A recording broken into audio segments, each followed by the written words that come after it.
July 1922.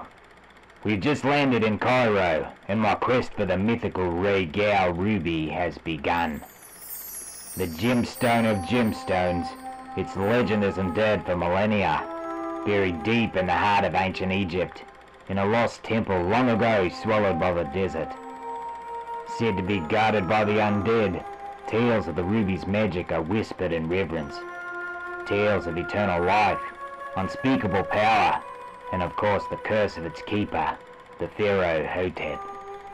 It all sounds like a lot of superstitious hocus pocus to me, but there's only one way to find out. I'm joined by my mentor, Doc Lightning, our pilot, Harry Kane, and the headstrong American journalist, Miss Gale Storm. I have a feeling that this adventure is going to be one for the ages. Sincerely, Johnny Thunder.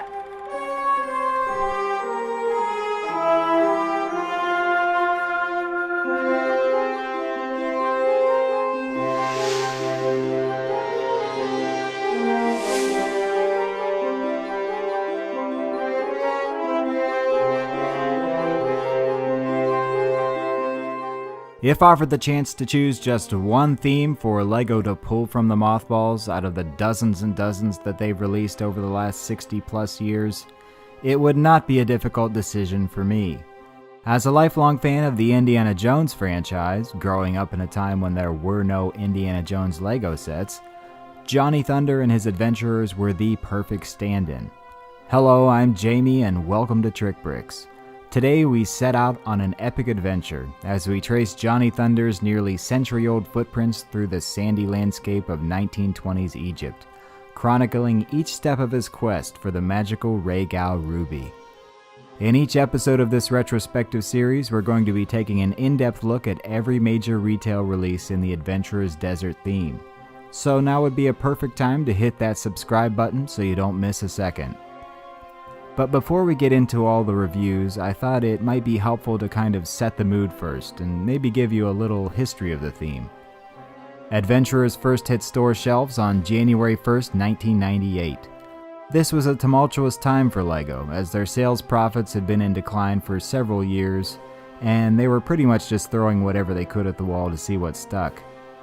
They hadn't done much in the way of licensing any major film properties yet either, so they really had to rely on their own imaginations when creating a new theme, or in the case of the Adventurers, ripping off a very well-established property in the form of the previously mentioned Indiana Jones franchise.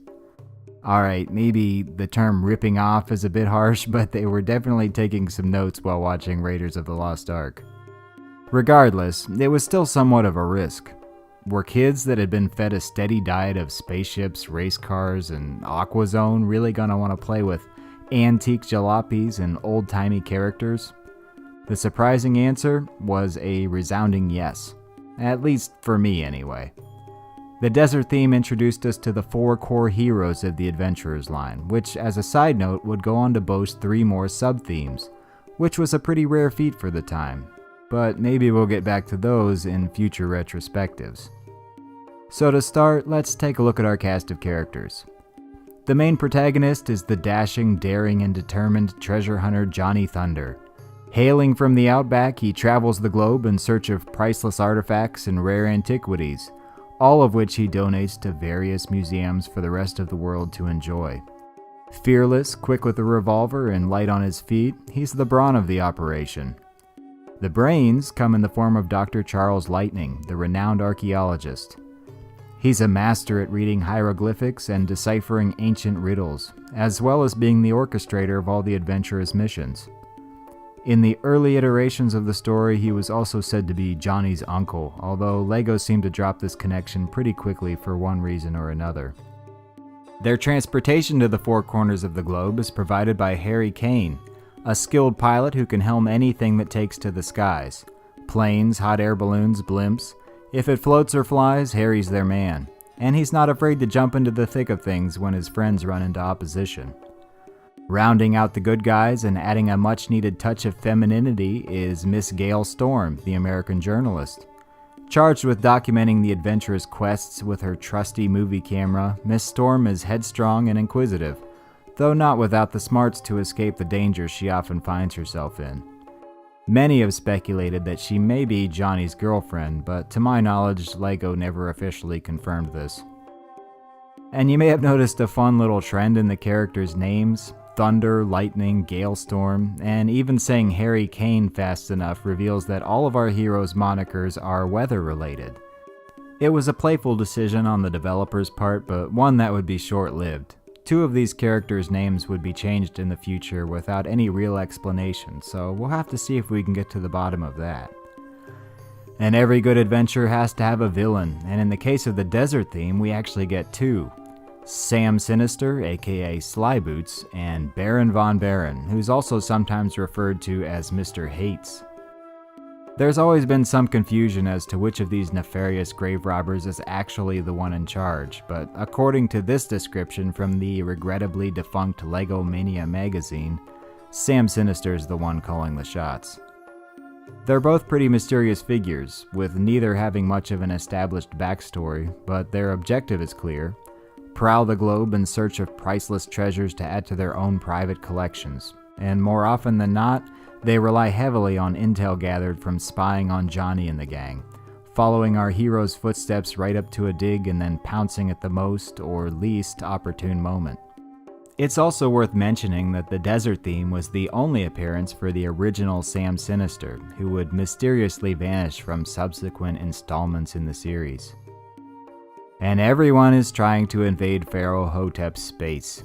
He's the guardian of the Gale Ruby, possesses magical abilities, and doesn't take too kindly to having his 3,000-year nap disrupted. He also enforces the Pharaoh's curse, which, according to the same issue of LEGO Mania, humorously consists of being locked in a tomb with him while he tells a million corny mummy jokes, which, now that I think about it, would actually be pretty excruciating.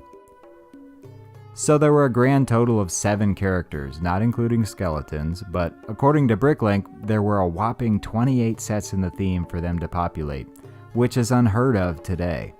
Although, to be fair, a number of these were either duplicated and repackaged for promotional items, multi-set value packs, or store exclusives in which the sets were identical to a pre-existing offering but often included some bonus gear, such as a storage case. By my count, there were actually 17 uniquely different desert-centric sets, which is still pretty incredible by today's standards. 7 of these were very small boxed or polybagged kits, which always included a minifigure and often featured a comically shrunken vehicle, such as this quote-unquote car for Johnny Thunder. These sets were good for collecting characters, but not for much else, so for this review series we're going to skip over these and mostly stick to the main, larger releases. I'm super excited about this, having spent hours as a kid sitting with the latest LEGO catalog, gazing wistfully at all of these awesome sets. I didn't come from a wealthy family, so I was never able to get any of the big ones, such as the Sphinx Secret Surprise or the Pharaoh's Forbidden Ruins. But now that I'm a little older and actually make more than $2 a week, I'm finally able to spear some of these childhood white whales. So this retrospective is undoubtedly going to be a nostalgic trip down memory lane for me, and I hope that you'll find it enjoyable as well, whether you're an AFOL who experienced all of this firsthand, or you're a younger fan of LEGO who wasn't even born yet when these sets were on store shelves. Either way, it's guaranteed to be a fun, informative ride, so be sure to subscribe and stay tuned for the next installment and first review of our adventure, Episode 2, The Scorpion Tracker. So once again, this has been Jamie for TrikBrix. Thanks for watching, and until next time, take care everybody, and play well.